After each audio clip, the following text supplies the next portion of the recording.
అభ్యాసే through లెర్నింగ్కు స్వాగతం సుస్వాగతం. నేను మీ పెద్దింటి రామకృష్ణ చక్రవర్తి. ఈరోజు మన అంశం ధనుర్మాసం. ధనుర్మాసం చాలా విశిష్టమైన మాసం.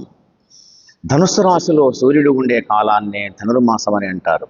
మానవులకు ఒక సంవత్సరం, దేవతలకు ఒక రోజు. ఈ విధంగా ఉత్తరాయణం రాత్రి, దక్షిణాయనం పగలుగా భావింపబడుతోంది. కర్కాటక సంక్రమణ నుండి దక్షిణాయనం, మకర సంక్రమణ నుండి ఉత్తరాయణం ప్రారంభమవుతాయి. ఈ ధనుర్మాసం మహావిశిష్టమైనది, విష్ణుమూర్తికి ప్రీతికరమైనది. విష్ణువు సత్వగుణానికి ప్రతీక కనుక ఈ మాసం సాత్వికమైన ఆరాధనలకు ప్రధానమైంది. గోదాదేవి కథ ఈ మాసానికి సంబంధించింది. మాసానాం మార్గశీర్షాహం అంటాడు కృష్ణ భగవానుడు. అంటే అన్ని మాసాల్లోకి మార్గశిర మాసం చాలా శ్రేష్టమైనదని అర్థం. భగవద్గీత, దత్తాత్రేయుడు, కార్తికేయుడు, కాలభైరవుడు మొదలగు వారు అవతరించిన పరమ పవిత్రమైన మాసం ఇది. ఈ నెలలో లక్ష్మీనారాయణుడికి తులసీ దళాలతో పూజించటం మహాపుణ్యప్రదం.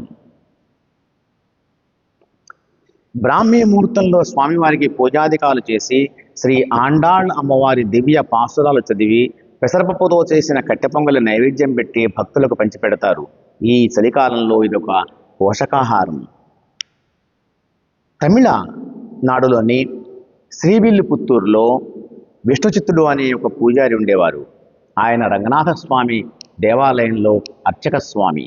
ఆయనకు ఏకైక పుత్రిక గోదాదేవి, మహాసౌందర్యవతి.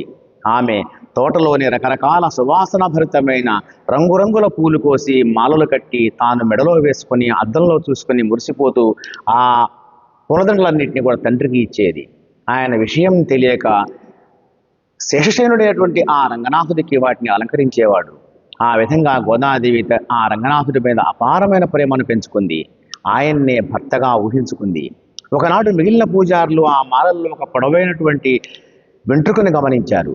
అది స్త్రీకి సంబంధించిందిగా భావించి విష్ణుచిత్తుడిని నిలదీసి దుర్భాషలాడారు.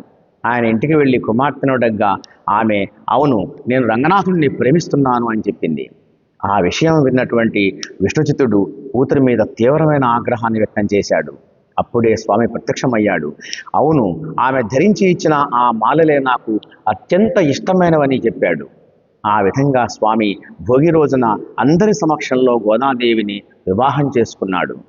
ఈ కథనే శ్రీకృష్ణదేవరాయలు తన ఆముక్తమాల్యద అనే గ్రంథంలో వివరించారు. ఆముక్తమాల్యద అంటే తీసివేసిన దండ అని అర్థం. దీన్నే విష్ణుచిత్తీయమని కూడా అంటారు. గోదాదేవి తన్మయత్వంలో కీర్తించిన ఆ కీర్తనల్నే పాసురాలు అంటారు. ఈ మాసమంతా భక్తులు ఆ పాసురాలు రోజుకొకటి కీర్తించి చివరి రోజున గోదా రంగనాథులకు అత్యంత వైభవంగా కళ్యాణోత్సవం నిర్వహిస్తారు. ఆ విధంగా ధనుర్మాసం పూర్తవుతుంది. సంక్రాంతి రోజు నుండి ఉత్తరాయణం ప్రారంభమవుతుంది. ఇంత విశిష్టమైన ఈ మాసంలో గోదాదేవి కళ్యాణం జరిగేటువంటి ఆ మాసం, ఈ నెల మొత్తంలో కూడా రోజు విష్ణు భగవానుడిని సంబంధించినటువంటి అన్ని దేవాలయాల్లో కూడా పూజలు, వైష్ణవ సంప్రదాయం ప్రకారం ఆళ్వార్లు ఉన్న అన్ని దేవాలయాల్లోనూ కూడా ఈ యొక్క గోదాదేవి పాసురాలు చదువుతారు. ప్రాతకాలం నుండి అద్భుతమైన కైంకర్యాలు ఉంటాయి. రోజు ప్రసాద వినియోగం ఉంటుంది.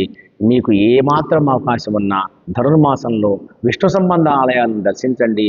గోదా రంగనాథుల యొక్క ఆ కీర్తిని తెలుసుకోండి, చరిత్రను తెలుసుకోండి. భగవంతుడి పట్ల అపారమైన ప్రేమను, భక్తిని పెంచుకోండి, సేవించండి, తరించండి. ఓం శ్రీ గోదాదేవియే నమః. ఓం శ్రీమాత్రే నమః. ఓం శ్రీ సరస్వత్యై నమః.